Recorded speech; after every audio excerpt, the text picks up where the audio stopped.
Facts के base पे बात करूंगा। जो गलतफहमी पढ़ाई जाती है स्टॉक मार्केट में, वारन बफे एक हीरो के तौर पे दिखाया जाता है। जो यूट्यूब पे आके वारन बफे के कोई कोट बता देता है, उसका नाम बता देता है, इतना रिटर्न किया, इतना पैसा उसने बनाया। सच्चाई आपको आज मैं बताऊंगा वारन बफे की। वारन बफे लेटेस्ट टाइमिंग में फेलियर है। वो मिसरीड कर गया स्टॉक मार्केट को। उसने टेक्नोलॉजी कंपनीज में पैसा नहीं बनाया। मैंने मार्केट से 3 गुना 4 गुना ज्यादा रिटर्न लिया। आपके पास क्या गुण है उसको पहचानो। लोग मुझसे पूछते हैं शेयर का नाम बता दो, ये शेयर लेना है, अब मुझे ऐसे बता दो। अब मैं स्ट्रेटजी बता सकता हूँ कि कैसे कैसे आपको शेयर सेलेक्ट करना है। मैं ये नहीं बताऊंगा कि ये शेयर ले लो, ट्रंप का कसूर निकाल दो, मोदी साहब का कसूर निकाल दो, पाकिस्तान से लड़ाई का निकाल दो, कोई भी बातें कर लो। लेकिन एक्चुअल कारण क्या है कि कंपनीज के प्रॉफिट्स नहीं भाग रहे। भैया म्यूचुअल फंड्स में इंडिया में पैसा नहीं बनेगा। अगले 1-2 साल कोई पैसा नहीं बनेगा म्यूचुअल फंड्स में। वारन बफे नहीं बीट कर पाया S&P 500 को पिछले 3 साल से, मैं कर पाया।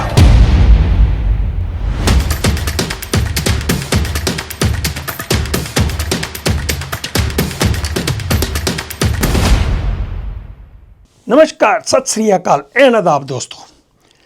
आज बहुत ही इंफॉर्मेटिव वीडियो होने वाली है। आपको मैं ज्ञान दूंगा पूरा। मिथ्स आपके जो है ना स्टॉक मार्केट के बारे में, मिथ्स जो हैं उनको दूर करूंगा। और जैसे हमेशा मैं करता हूं कि ट्रेडिशनल चीज़ों से हट के फैक्ट्स के बेस पे बात करूंगा, नंबर्स के बेस पे बात करूंगा। और आपको जो गलतफहमी पढ़ाई जाती है स्टॉक मार्केट में, जो यूट्यूब वीडियोस के जरिए कई लोग आपको ऐसे ऐसे नंबर्स बना के देते हैं, ऐसे करो तो इतने नंबर बन जाएंगे, ये सिर्फ मैथमेटिक्स के नंबर्स का खेल है। तो कुछ मैं SIP के ऊपर भी टच करूंगा। तो उसके बाद फिर आपको सोल्यूशन दूंगा मैं कि आपको कैसे स्टॉक्स को सिलेक्ट करना है, कौन से स्टॉक्स आपको बाई करने हैं, और बाई करने के लिए सबसे इंपॉर्टेंट पैरामीटर कौन सा होना चाहिए उसके बारे में बताऊंगा। PE ratio, price to earning ratio जो है ना, वो सारी स्टॉक मार्केट का निचोड़ है।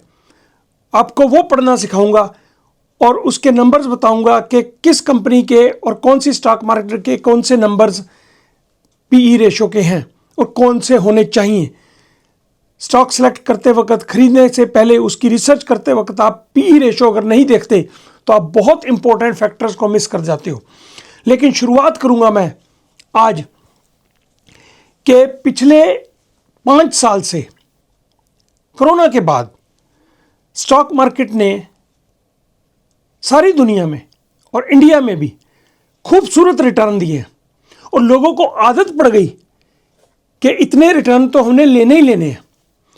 जैसे एग्जांपल दूं, एक बंधन का स्मॉल कैप का फंड है, तो उस म्यूचुअल फंड ने पिछले 5 साल से एवरेज लगभग 32% रिटर्न दिया, 32% रिटर्न। तो लोगों को ऐसी उम्मीद बन गई कि भाई 32% तो नॉर्मल है, ठीक है। लेकिन दोस्तों ये बहुत ही एबनॉर्मल था। ऐसा रिटर्न कभी भी हिस्ट्री में पिछले 100 साल में, 5 साल में 32% CAGR रिटर्न नहीं आया। तो ये एबनॉर्मल था, आपको ये पता होना चाहिए। और इस साल वही फंड जो बंधन पिछले 5 साल से 32% एवरेज रिटर्न दे रहा था, उसका इस साल का अक्टूबर तक का रिटर्न जो है, 10 महीने लगभग होने वाले हैं, अक्टूबर तक का, इस साल का जनवरी से अक्टूबर तक का रिटर्न जो है ना 2.5% माइनस है। कहाँ 32% प्लस था, इस बार -2.5% रिटर्न आ रहा है। और अगर हम लार्ज कैप्स म्यूचुअल फंड्स की बात करें तो एवरेज इंडिया का जो म्यूचुअल फंड का रिटर्न है इस साल 2025 में ईयर टू डेट लगभग -1.5% आ रहा है, -1.5% के करीब रिटर्न आ रहा है। तो दोस्तों हर बार दिवाली नहीं होती। पिछले 5 साल जो रिटर्न आया उसको आप ऐसे मत लो कि ये अब पक्का ही ज्ञान है। और उसके बेस के ऊपर जो SIP लोग करते रहे पिछले 5 साल 6 साल से ही SIP ज़्यादा प्रचलित हुआ। तो जो लोग पैसा बनाते रहे, जिनके बने, तो वो एसआईपी को इस तरह से प्रमोट करने लगे पूरे हिंदुस्तान में कि भाई इतना रिटर्न आएगा तो ऐसा बन जाएगा, इतना रिटर्न आएगा तो इतने पैसे आपके बन जाएंगे। तो मैं आपको एक सिनेरियो बताता हूं कि अगर आपने 10,000 रुपए की महीना की 10,000 पर मंथ की एसआईपी स्टार्ट करी 30 साल के लिए, 30 ईयर्स के लिए, तो एवरेज रिटर्न जो है स्टॉक मार्केट का हम 12% के आसपास लेके चलते हैं। 32% भी अब नॉर्मल था, ये -2.5%, 2% भी अब नॉर्मल है। तो हम 12% अगर एवरेज रिटर्न लेके चलें और 30 साल की एसआईपी करें, तो दोस्तों 12% के हिसाब से वो आपको बता देंगे कि आपके 3 करोड़ का रिटर्न आपको आएगा 30 साल में। ये तो मैथमेटिक्स के हिसाब से बताएंगे आपको। लेकिन अब असलियत देख लीजिए कि असलियत क्या है। इसमें भैया जो 3 करोड़ 12% के हिसाब से उन्होंने लगाया, इसमें उन्होंने कमीशन नहीं लगाई। 1% के करीब म्यूचुअल फंड्स की कमीशन होगी। ऐसे ही थोड़ी वो हमारे चाचे के पुत्र लगते हैं कि फ्री से आपका पैसा 12% रिटर्न देंगे, खुद भी तो कुछ कमाएंगे। 1% के करीब कमीशन आपको लगती है। उसके बाद आपको टैक्स लगेगा, जो लगेगा वो कैलकुलेट नहीं किया जाता। उसके अलावा दोस्तों 6% के करीब हमारी इन्फ्लेशन है। उन्होंने एवरेज पिछले कई सालों से एवरेज हिंदुस्तान की इन्फ्लेशन 6% के आसपास है। लेकिन अगर आप उसमें स्कूल फीस लगा लो या रेंटल वैल्यूज लगा दो घरों की, तो फिर ये जो इन्फ्लेशन है वो 9% के करीब बन जाती है। और most of the people have children, बच्चे हैं ना उनके स्कूल में पढ़ने के लिए, उनकी फीसें भी तो देनी पड़ेंगी। तो 9% इन्फ्लेशन होगी, 1% आपका आ जाएगा कमीशन, और कुल मिला के आपको रिटर्न जो है ना, अब 3 करोड़ रिटर्न जो बताते हैं वो 3 करोड़ नहीं रहेगा। अब आपको बताऊं कि आपका जो 10,000 पर मंथ 30 साल के लिए 12% के रिटर्न के हिसाब से इन्फ्लेशन एडजस्टेड जो है आपका लगभग 45 से 70 लाख के करीब बनेगा।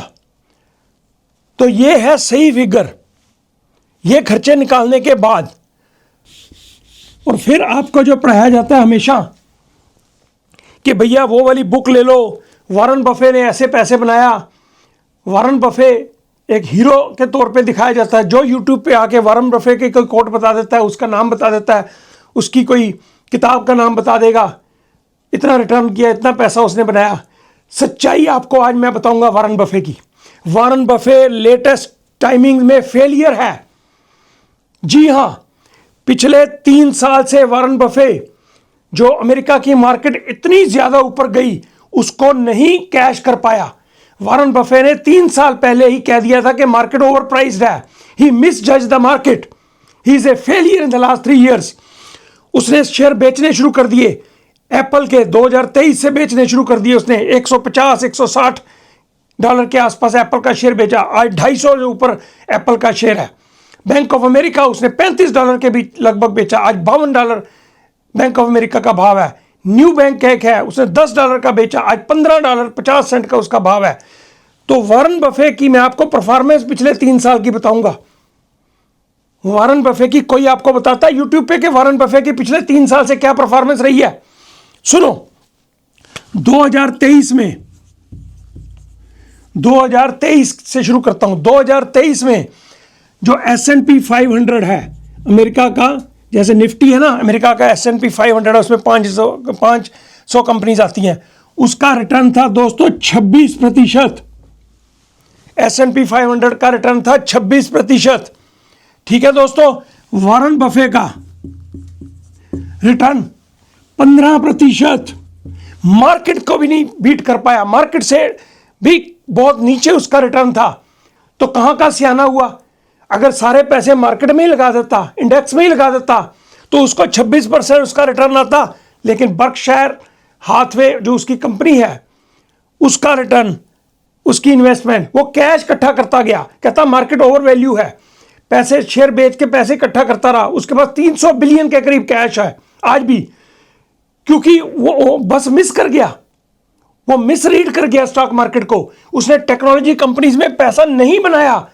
अगर उसके पास जितने पैसे थे उसने Nvidia, Apple, Amazon, AMD, Tesla, इन कंपनियों में अगर उसने लगाया होता तो उसके भाई साहब 40-40, 50-50, 60-60% रिटर्न आता। लेकिन मार्केट को वो रीड नहीं कर पाया। तो पुरानी बातें छोड़ दो, 30 साल 50 साल पहले वॉरेन बफे की जो गेम चलती थी ना, ऑयल कंपनीज में उसने पैसा बनाया, बैंकों से पैसा बनाया, वो गेम चेंज हो चुकी है। प्रेजेंट हिसाब से मैं उसको दोष नहीं दूंगा, उसकी उम्र हो गई है ज्यादा, तो वो आज के हिसाब से मार्केट देखो, आपको अप टू डेट रहना पड़ता है। जो कल था वो आज नहीं है, और जो आज है वो कल नहीं रहेगा। You have to anticipate. हमेशा मैं बताता हूं स्टॉक मार्केट को एंटीसिपेट करो। वॉरेन बफे एंटीसिपेट करने में फेल हुआ। अच्छा चलो 2025 की बताता हूं आपको। 2024 में उसने लगभग मार्केट के आसपास रिटर्न बनाया। 2025 का मैं बताता हूं आपको। 2025 में ईयर टू डेट अभी तक जो S&P 500 है वो अप्रिशिएट कर चुका है 16% के आसपास, S&P 500। और नैस्डैक जो है वो लगभग 19.6% इस साल बढ़ चुका है। अक्टूबर तक, जनवरी से अक्टूबर तक ईयर टू डेट S&P 500 16% और नैस्डैक 19.6%। और वॉरेन बफे का रिटर्न इस साल क्या है? वॉरेन बफे का रिटर्न है 10%, मार्केट से फिर नीचा। तो भैया कहां का एक्सपर्ट हुआ? एक्सपर्ट का काम तो ये ना, मार्केट से ज्यादा पैसा बनाना चाहिए। मैं अपना आपको पोर्टफोलियो बताया, मैंने मार्केट से 3 गुना 4 गुना ज्यादा रिटर्न लिया।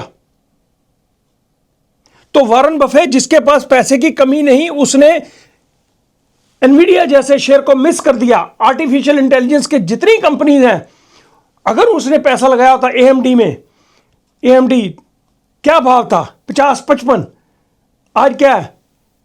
$237 का भाव हो चुके हैं एएमडी का। मैंने अपनी एक वीडियो में बताया था 168 भाव था, और मैंने उस वीडियो में बताया था कि जब अगली वीडियो आप ये देखोगे इसका भाव 200 से ऊपर हो चुका होगा।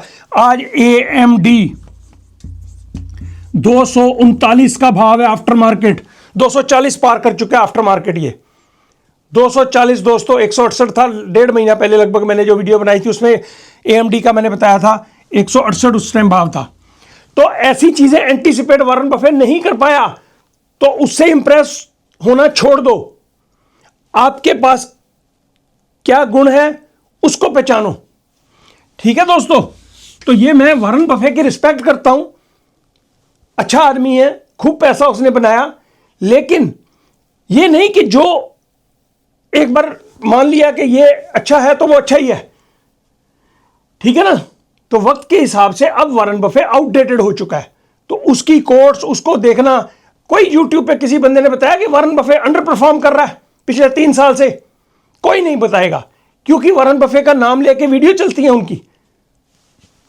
तो मैं सच्ची बात करता हूं, ये नंबर्स हैं। कोई चैलेंज कर दे मेरे को इन नंबर्स में। ये नंबर्स आप गूगल पे देख सकते हैं। बर्कशायर हाथवे की परफॉर्मेंस पिछले 3 साल से क्या है, आप नंबर देख लो। और S&P 500 और नैस्डैक की परफॉर्मेंस क्या है, ये आप नंबर देख लो। तो ये बात हुई वॉरेन बफे साहब की। तो आप लोगों की वीडियो जो बनती है ना, उसके ऊपर ऐसे अंधाधुंध विश्वास ना किया करो। अपनी नॉलेज, मैं तो चाहता हूं आप लोग बात को समझे, मार्केट को समझे, बात को समझे, स्टॉक मार्केट कैसे काम करती है उसको समझे, और फिर उसमें पैसा कमाएं। लोग मुझसे पूछते हैं शेयर का नाम बता दो, ये शेयर लेना है, अब मुझे ऐसे बता दो। मैं स्ट्रेटजी बता सकता हूं कि कैसे कैसे आपको शेयर सेलेक्ट करना है। मैं ये नहीं बताऊंगा कि ये शेयर ले लो या इसकी पुट इतने में बेच दो। मैं ये बता सकता हूं कि मैंने इतने में बेची, लेकिन किसी और को मैं एडवाइस नहीं कर सकता। ना मैं फाइनेंशियली क्वालिफाइड हूं कि मैं किसी को एडवाइस कर सकूं। मैं फाइनेंशियल एडवाइजर नहीं हूं। इसलिए भैया मेरे से ये उम्मीद मत करो कि मैं आपको आपका पोर्टफोलियो बना के दे दूंगा या आपके शेयर्स आपको बता दूंगा कि ये वाला शेयर इतने का ले लो, ये इतने का ले लो। ऐसा नहीं होता। पर्सनल मैं किसी की हेल्प नहीं कर सकता। मैं एजुकेशनल वीडियोस बनाता हूं आपको समझाने के लिए। आप इनको समझो, और इसके अलावा और भी यूट्यूब पे वीडियोस देखो, सिर्फ मेरी नहीं। मैं कोई भगवान नहीं और मेरे को पूरी नॉलेज नहीं है। मैं कोई चार्टर्ड अकाउंटेंट नहीं हूं, फाइनेंशियल एक्सपर्ट नहीं हूं, मैंने प्रैक्टिस के साथ ही, एक्सपीरियंस के साथ सीखा। मैं आपको प्रैक्टिकल बातें बताता हूं जो एक्चुअल मार्केट को पढ़ने में हेल्प करती हैं आपको। तो उस बात को समझो। आज मैं आपको एक बात बताऊंगा सबसे इंपॉर्टेंट स्टॉक मार्केट की, जो मैंने पहले बताई, पीई रेशियो। कितने लोग प्राइस टू अर्निंग रेशियो को समझते हैं और स्टॉक लेते वक्त पीई रेशियो उसकी देखते हैं? बताना मुझे कमेंट्स में, कितने लोग पीई रेशियो देख के स्टॉक लेते हैं या बेचते हैं या खरीदते हैं? मैं आपको सबसे पहले ये बताऊंगा कि पीई रेशियो जो होती है ना, ये होती है price to earning ratio. Stock price किसी कंपनी का जो भी होगा, जैसे 100 रुपए का शेयर का प्राइस है किसी कंपनी का और उसकी 10 रुपए ईपीएस है। ईपीएस तो समझते होंगे आप, अर्निंग पर शेयर। 10 रुपए उसकी ईपीएस है, तो 100 रुपए का भाव है। 100 रुपए divided by 10 earning per share is equal to 10। So 10 PE ratio आ गई उस स्टॉक की। जिस स्टॉक का भाव 100 रुपए है, उसकी अर्निंग पर शेयर 10 रुपए है, उसकी पीई रेशियो 10 आ गई। ठीक हो गया? ये होगी ट्रेलिंग के अर्निंग, जो है अर्निंग पर शेयर उसकी ट्रेलिंग, यानी कि पिछला जो साल बीता उसी की अर्निंग पर शेयर पता चलती है ना भी इस कंपनी की कितनी अर्निंग पर शेयर थी। ये तो आ गई, हमें पता थी 10 अर्निंग पर शेयर, लेकिन एक फॉरवर्ड अर्निंग पर शेयर होती है कि भाई अगले साल कितनी अर्निंग पर शेयर की एक्सपेक्टेड है। उस हिसाब से पीई रेशियो भी फॉरवर्ड पीई रेशियो होती है। आपको पता है स्टॉक मार्केट जो है ना, वो फॉरवर्ड लुकिंग है।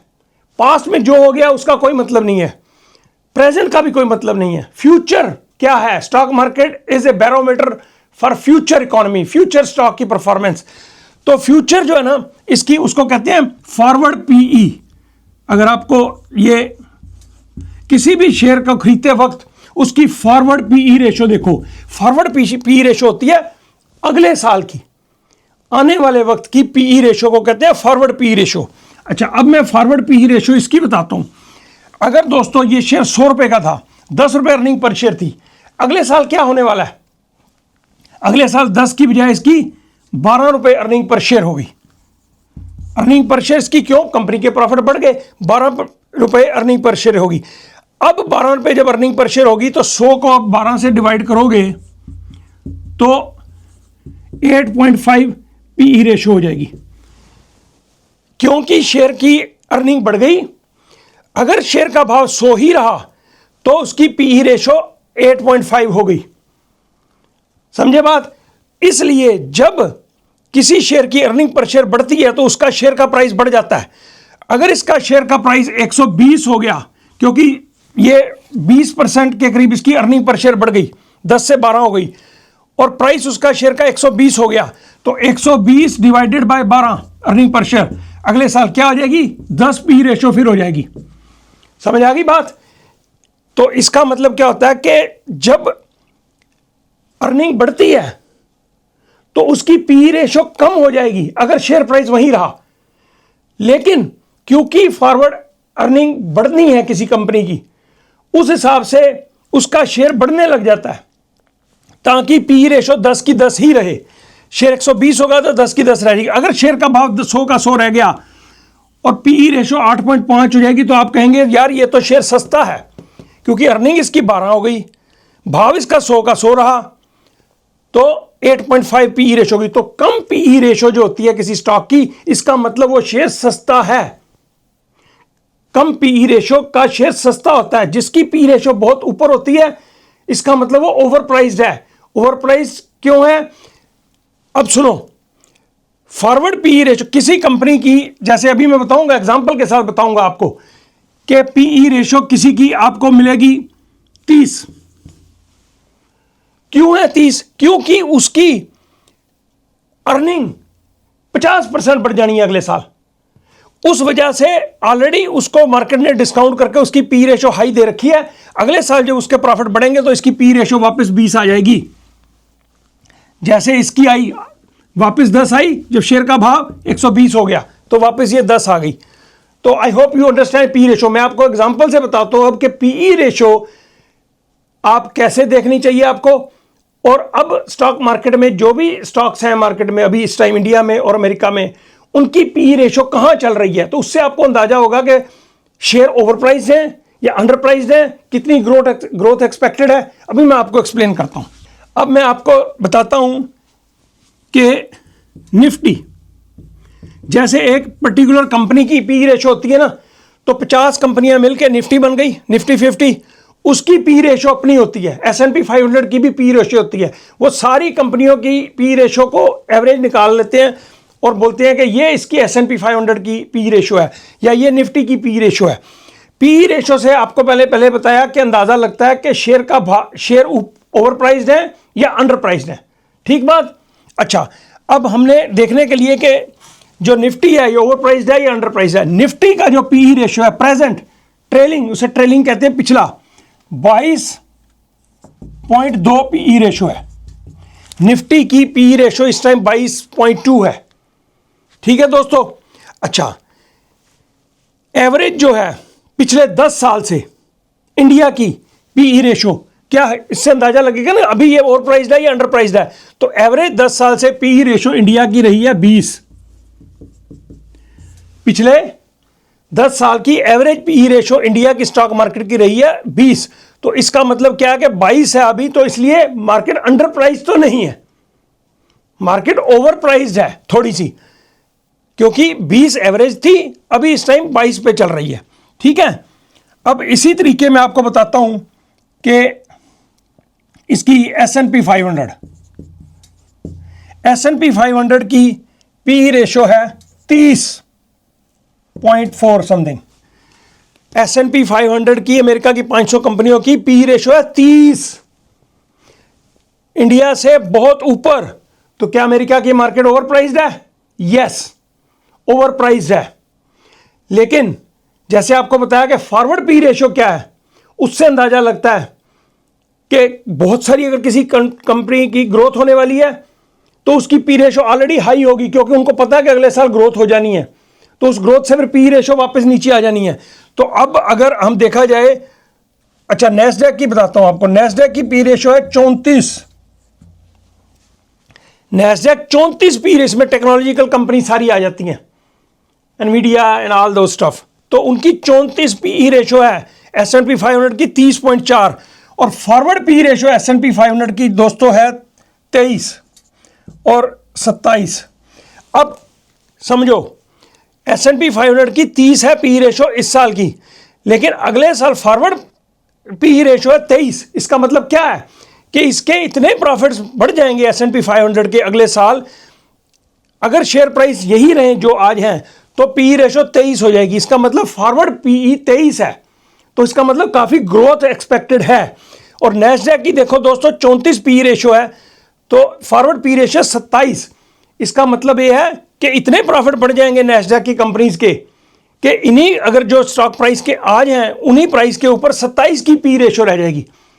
तो मार्केट जितनी महंगी नजर आ रही है उतनी नहीं रहेगी, फिर भी 27 भी महंगी है। 23 अमेरिका की जो पी रेशो लगभग 21-22 से ऊपर चली जाए तो समझ लो कि ओवर प्राइस्ड है। तो इस टाइम ओवर प्राइस्ड है। लेकिन अगर किसी कंट्री के स्टॉक्स जो हैं वो बहुत ज्यादा एक्सपेक्टेड है ग्रोथ करने वाले, इकोनॉमी स्ट्रॉन्ग चल रही है, तो वो फिर उसकी पी रेशो हाई हो जाती है। मैं आपको एग्जांपल बताऊंगा अभी इंडिविजुअल स्टॉक्स के बारे में। अब मैं आपको थोड़ा सा एग्जांपल के लिए बता दूं, रिलायंस इंडस्ट्रीज। अब निफ्टी के जो टॉप 10 हैं उनमें से मैं कुछ की बताता हूं। रिलायंस की भैया 22.9 पी रेशो है इस टाइम। अच्छा, जिस कंपनी की ग्रोथ होनी है आने वाले वक्त में अगले साल, तो उसकी P ratio, forward P ratio नीचे होनी चाहिए ना, ऑब्वियसली।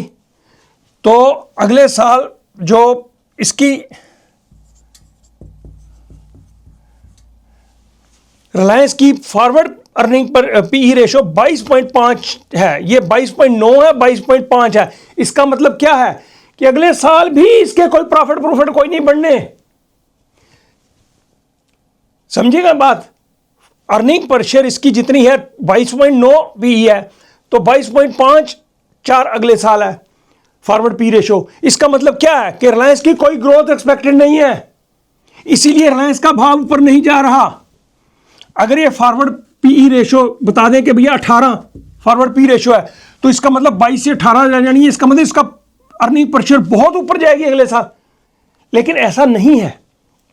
आप समझो, जो लोग इंडिया की स्टॉक मार्केट को आने वाले, क्यों मार्केट क्यों नहीं भाग रही इंडिया की, अमेरिका की क्यों भाग रही है? क्योंकि अमेरिका के प्रॉफिट्स अगले आने वाले 6 महीने, 3 महीने, साल में बहुत इंप्रूव होने की उम्मीदें हैं और हो भी रहे हैं, दिखा रहे हैं। इंडिया की जो बड़ी बड़ी कंपनियां हैं ये स्लगिश है इस टाइम, इनमें कोई भी अर्निंग पर शेयर में ग्रोथ नहीं हो पा रही, इसीलिए इनके स्टॉक्स नहीं बढ़ पा रहे। आप कह रहे हो निफ्टी नहीं भाग रहा, सारी दुनिया की स्टॉक मार्केट भाग रही है। ये इसलिए नहीं भाग रही दोस्तों कि इनके प्रॉफिट्स नहीं बढ़ रहे। पीई रेशो, आप फॉरवर्ड पीई रेशो देखो। अब मैं आपको बताता हूं एचडीएफसी की पीई रेशो है 21.8। अच्छा, अगर इसकी फॉरवर्ड पीई रेशो 18 हो, 19 हो, फिर लगेगा ना कि एचडीएफसी के भी प्रॉफिट बढ़ने वाले हैं। लेकिन दोस्तों अनफॉर्चुनेटली 20.7 एचडीएफसी की फॉरवर्ड पी रेशो 20.7, तो मतलब स्लाइटली से प्रॉफिट्स बढ़ेंगे, बहुत थोड़े से। तो इसलिए एचडीएफसी का शेयर बहुत ऊपर जाने की उम्मीद अगले 2-4-6 महीने नहीं है। यह पी रेशो बता रही है, ठीक है, मैंने नहीं बनाई, ये कंपनीज ने प्रोजेक्शन दी है और एनालिस्ट ने इसकी P ratio, earning per share सब कैलकुलेट करके रखी होती है कि इनके प्रोजेक्शंस क्या हैं, कंपनी की प्रोजेक्शन प्लस एनालिस्ट की अपनी रिसर्च होती है, उसके बिहाफ के ऊपर ये अर्निंग पर शेयर इनकी कैलकुलेट करते हैं, उस हिसाब से पी रेशो कैलकुलेट होती है। अब दोस्तों चलो मैं एक और बैंक की बताता हूँ, आईसीआईसीआई बैंक, ये इसकी 19 पी रेशो है। इसका मतलब क्या है कि ये सस्ता लग रहा है, ये सस्ता लग रहा है। भैया क्यों सस्ता लग रहा है? पी रेशो 19 है ना, इसका मतलब इनसे सस्ता है ना ये शेयर। क्यों सस्ता है? क्योंकि इसकी फॉरवर्ड पी रेशो 19.3 है। बढ़ जाएगी पी रेशो, इसका मतलब क्या है कि इसके प्रॉफिट्स डाउन जाएंगे। आईसीआईसीआई के प्रॉफिट जो प्रोजेक्टेड हैं अगले साल नीचे जाने के लिए, इसलिए 19 से 19.3 पी रेशो रहेगी। जब पी रेशो हाई हो जाए समझ लो कि उसके प्रॉफिट्स गिर रहे हैं। पी रेशो नीचे फॉरवर्ड हो, इसका मतलब इनके प्रॉफिट ऊपर जाने की उम्मीद है। ये आपको समझ आ गई। ये 3 इंडिया की कंपनियों की मैंने बताई, जितनी पिछले अर्निंग इसकी पी रेशो अब है प्रेजेंटली, फॉरवर्ड पी रेशो भी लगभग उतनी है। तो इसलिए कोई ग्रोथ नहीं नजर आ रही, तो इसलिए इंडिया की मार्केट नहीं भाग रही। अब लोग जो मर्जी बताते रहें, ट्रंप का कसूर निकाल दो, मोदी साहब का कसूर निकाल दो, पाकिस्तान से लड़ाई का निकाल दो, कोई भी बातें कर लो, लेकिन एक्चुअल कारण क्या है कि कंपनीज के प्रॉफिट्स नहीं भाग रहे। निफ्टी इसलिए नहीं भाग रहा। अगर फॉरवर्ड पी रेशो ऊपर हो निफ्टी की तो भैया उस हिसाब से कंपनियों के प्रॉफिट बढ़ेंगे, तो बढ़ेंगे तो स्टॉक भागेगा। तो अब मैं आपको थोड़ा सा बताता हूं दोस्तों, अब पी रेशो दिल थाम के बैठिएगा। क्यों एनवीडिया भाग रहा है? दुनिया की सबसे महंगी कंपनी एनवीडिया हो चुकी है। अब इसकी पी रेशो का कंपैरिजन कर दिखाता हूं मैं आपको रिलायंस वगैरह के साथ। क्यों ये भाग रही हैं, क्यों रोज ऑल टाइम हाई जा रहा है। एनवीडिया की दोस्तों पी रेशो कितनी है? 53, 53 ओवरप्राइज्ड है, बहुत ओवरप्राइज्ड है। क्यों ओवरप्राइज्ड है? क्योंकि इसके ग्रोथ 60% हर साल ग्रो, हर क्वार्टर टू क्वार्टर 40% ग्रोथ दिखा रहा है। ईयर टू ईयर 60%, 70% ग्रोथ दिखा रहा है। तो वो जो प्रॉफिट्स और बढ़ेंगे तो फिर पी रेशो नीचे आ जाएगी। तो ये अभी प्रेजेंटली ये 53 पी रेशो इसकी प्रेजेंटली है। और फॉरवर्ड पी रेशो जरा देखना डिफरेंस कितना है। अब इससे आप ग्रोथ का अंदाजा लगा लोगे। फॉरवर्ड पी रेशो भाई साहब इसकी 33.9 है। फॉरवर्ड पी रेशो मीन एक साल की, अगले एक साल की 33.9, 53 से 33 हो जाएगी पीई रेशो। कैसे हो जाएगी? क्योंकि इसके प्रॉफिट इतने ज्यादा बढ़ेंगे कि फॉरवर्ड पी रेशो 33.9। आपने देखा था रिलायंस, आईसीआईसी, एचडीएफसी, उसकी फॉरवर्ड पी रेशो और प्रेजेंट पी रेशो में कोई डिफरेंस नहीं था। लेकिन इसमें 53 हाई प्राइस्ड है, बहुत हाई प्राइस्ड है, ठीक है। लेकिन जैसे आपको बताया मैंने, निफ्टी जो अपना नैस्डैक है उसकी 34 पी रेशो है, तो एनवीडिया की 53 है। इसका मतलब नैस्डैक से भी ज्यादा अर्निंग ग्रोथ इसकी एनवीडिया की हो रही है। 33.9 है इसकी PE ratio, forward P ratio. अब मैं बताता हूं दोस्तों टेस्ला, आप चौंक जाओगे। टेस्ला बहुत ही ओवरप्राइज्ड है, हमेशा से ही ओवरप्राइज्ड है। इसके प्रॉफिट्स है ही नहीं जिस हिसाब से इसका शेयर का भाव है। लेकिन इसको लोग मार्केट इसको ओवर प्राइस क्यों रखती है? क्योंकि आने वाले वक्त में इसकी उम्मीदें, एलन मस्क के ऊपर उम्मीदें लोगों को रहती हैं कि आगे ये करेगा, आगे वो करेगा। उस वजह से इसको हाई पी रेशो दे देते हैं। आप चौंक जाओगे इसकी पी रेशो देख के। टेस्ला की पी रेशो दोस्तों है 188। टेस्ला की पी रेशो 188। इसकी जो अर्निंग पर शेयर है ना टेस्ला की, $1.79 है। सिर्फ $1.80, $1.80 इसकी अर्निंग पर शेयर है। तो शेयर प्राइस इसका जो है 438 आज क्लोज हुआ है। तो उस हिसाब से लगा लो इसकी जो पीई रेशियो 188 बनती है। तो ओवर प्राइस्ड है, लेकिन लोगों को उम्मीदें हैं कि अगले साल पता नहीं क्या टेस्ला कर लाएगा। इसकी ड्राइवरलेस कार आ रही है, ये करेगा, रोबोट्स बनाएगा, वो बनाएगा, स्पेस में शटल भेजेगा, उससे प्रॉफिट। तो इसको हमेशा टेस्ला को हाई प्राइस दिया हुआ है। तो कहां नैस्डैक की पी रेशो 34 और टेस्ला की 188। इसकी फॉरवर्ड पी रेशो देखो कितनी है, 163। इसका मतलब क्या है? अगले साल भी इसके बहुत ज्यादा कोई प्रॉफिट्स इंप्रूव नहीं हो जाने, फिर भी इसकी 163 होगी। ओवर प्राइस है, ओवर प्राइस रहेगा अगले साल भी, अगले 5 साल भी ओवर प्राइस रहेगा ये टेस्ला। टेस्ला हमेशा ही ओवर प्राइस रहा है। इसकी 300 पी रेशो थी। एक अभी और कंपनी की बताता हूं आपको, एप्पल। दोस्तों एप्पल की पी रेशो है 35.14, 35। तो ये देख रहे हो आप, क्योंकि इसकी ग्रोथ बहुत ज़्यादा एप्पल की नहीं है, उसके कारण इसकी 35 पी रेशो है। इसकी 188, एनवीडिया की 53 और एप्पल की सिर्फ 35। क्यों? इसकी ग्रोथ बहुत ज़्यादा एक्सपेक्टेड नहीं है और मार्केट ने इसको बहुत प्राइस नहीं दे रखा। और इसकी फॉरवर्ड पी रेशो दोस्तों है 29, 35 से 29। इसके ग्रो होंगे प्रॉफिट एप्पल के, लेकिन 35 से सिर्फ 29 आ जाएगी। सिर्फ 6 पॉइंट की पी रेशो में फर्क पड़ेगा। ठीक है, तो इस हिसाब से एप्पल की पी रेशो फॉरवर्ड 29 है, लेकिन स्टिल मार्केट से प्रीमियम पे है। मार्केट 24-25 जाती है, ये ऊपर है उससे। तो दोस्तों मैंने आपको बताया पीई रेशो। आप जब भी कोई स्टॉक खरीदने जाओ बाजार से, तो मैं ये सजेस्ट करूंगा कि पहले तो उसकी आप स्टडी करो। पी रेशो से आपको पता चलेगा कि ये स्टॉक की ग्रोथ आगे कितनी एक्सपेक्टेड है। फॉरवर्ड पी रेशो कितनी है, प्रेजेंट पी रेशो कितनी है। तो जिसकी हाई है पी रेशो, आप उसके देखो कि उसकी प्रोजेक्शन कंपनी क्या बता रही है, एनालिस्ट क्या कह रहे हैं, इसको अगले आने वाले वक्त में इसके कितने प्रॉफिट्स बढ़ने वाले हैं। उस हिसाब से आप उसकी पी रेशो चेक करो। और अगर मार्केट से ज़्यादा पी रेशो, इसका मतलब ये नहीं कि शेयर महंगा है। महंगा किसी कारण वजह से है। महंगा इसीलिए है कि वो आने वाले वक्त में उसकी कीमत बढ़ने वाली है, उसके प्रॉफिट्स बढ़ने वाले हैं।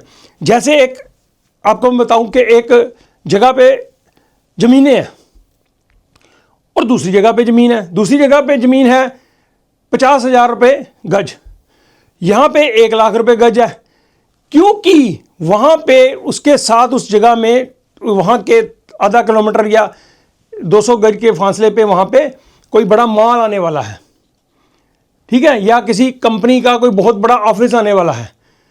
तो उस वजह से क्या होगा, एयरपोर्ट आने वाला है, तो उस वजह से उस जगह की कीमत जो है 50,000 की बजाय 75,000 रुपये गज होगी या 1 लाख रुपये गज होगी।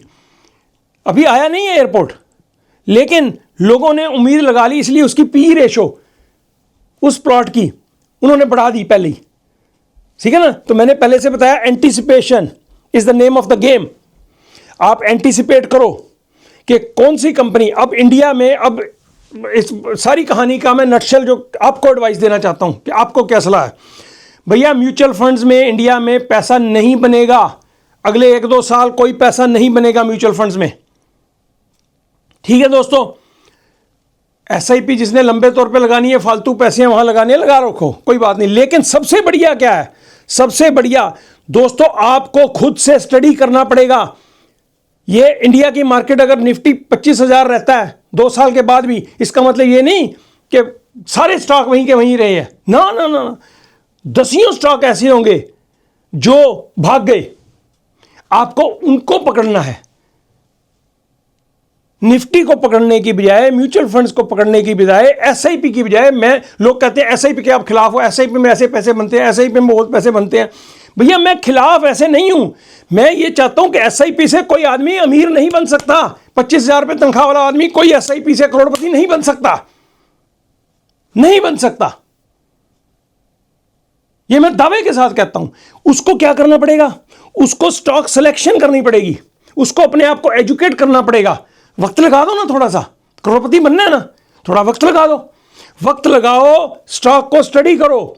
छोटे स्टॉक जो है ना, छोटे स्टॉक, मल्टी बैगर जिन्हें कहते हैं आप, उनको ढूंढो, उनमें ग्रोथ आएगी। ये नहीं कि पूरी की पूरी इंडिया की मार्केट वैसी की वैसी रहेगी, बहुत सी कंपनियां ऊपर जाएंगी। जो 6-7% ग्रोथ इंडिया की है जीडीपी ग्रोथ, उसमें बड़ी कंपनियां अगर ग्रोथ नहीं दिखा रही, छोटी कंपनियां तो दिखाएंगी। छोटे बैंक होंगे वो राइज कर जाएंगे कहीं। एचडीएफसी अगर नहीं 1-2% ग्रोथ, 3% ग्रोथ करता है, छोटे बैंक तो 20-20% ग्रोथ कर जाएंगे। तो आप ऐसे स्टॉक्स ढूंढिए, मुझसे मत पूछिए कि भैया मैं आपको ढूंढ के दे दूं स्टॉक्स, नहीं, आपको ढूंढने पड़ेंगे। स्टडी करो, कुछ मेहनत करो, कुछ एजुकेट करो अपने आप को। तो म्यूचुअल फंड से, एसआईपी से आप करोड़पति नहीं बन सकते। आप अपने आप को एजुकेट करके आप उसमें टाइम लगाओ, स्टॉक मार्केट को समझो, ऑप्शंस का काम आता है तो उसको करो, नहीं तो इन्वेस्टमेंट करने के लिए अच्छे स्टॉक्स जो हैं आप ढूंढो, खुद से ढूंढो, उनकी स्टडी करो। उनकी P ratio is a very important factor. आज के बाद कोई स्टॉक में इन्वेस्ट करते वक्त आप पीई रेशो जरूर पूछो, देखो। मनी कंट्रोल में, याहू फाइनेंस में, सब जगह इनकी पी रेशो अवेलेबल होती है। उसकी स्टॉक की देखो पी रेशो कितनी है, उससे आपको अंदाजा होगा। टेस्ला की पी रेशो चेक करो जरा, 188 है कि नहीं, तो ये कितना हाई पे इस स्टॉक की, ठीक है ना। मार्केट जो है ना, स्टॉक मार्केट, वो अच्छी कंपनीज की, अच्छी मैनेजमेंट्स की, जिसका फ्यूचर प्रॉस्पेक्ट ज़्यादा, उसको हाई वैल्यू देती हैं। उसका हाई, जैसे मैंने बताया, उस प्लॉट की 1 लाख रुपया गज कीमत बताई, क्योंकि वहां पे एयरपोर्ट आना है। इस बात को समझो कि टेस्ला ने बहुत कुछ आगे करना है, उसकी प्रॉफिट आगे आएंगे। जैसे एनवीडिया की ऑलरेडी 53 है आज की डेट में पी रेशो, क्योंकि इसकी 40-50% ग्रोथ तो हर साल, अगले 2-3 साल अभी कैलकुलेट करके चलोगे हो रही है। तो इसकी पी रेशो अभी सस्ती है। इस हिसाब से अगर 40%, 50% ग्रोथ करता रहता है तो भैया इसका शेयर प्राइस भी बढ़ता जाएगा, पी रेशो यही रहेगी इसकी। ठीक है दोस्तों, उम्मीद है आपको बात समझ आई होगी। तो इस मिथ में मत रहिएगा कि वॉरेन बफे एक चैंपियन था, है नहीं। उसकी पॉलिसियां हम जगह चलेंगी। वॉरेन बफे ने म्यूचुअल फंड में लगा के पैसे बनाए, तेल में लगा के, ऑयल में पैसे बनाए, तो आप भी बना लोगे? नहीं, वो हिस्ट्री थी। कोई भी बात जो है ना, मिथ से या पुरानी बातों से या किसी की कहानियां सुन के ऐसे नहीं होता।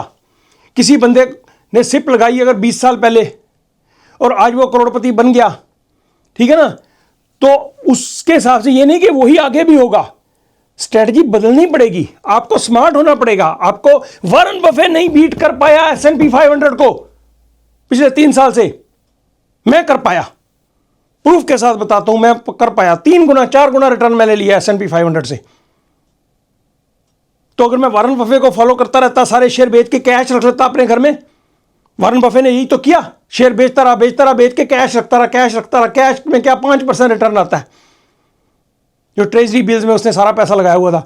अगर यही पैसा वॉरेन बफे ने भैया एनवीडिया में, AMD में, टेस्ला में, इन स्टॉक्स में लगाया होता, तो दोस्तों वॉरेन बफे का रिटर्न मार्केट से 2 गुना ज्यादा होता। समझो इस बात को।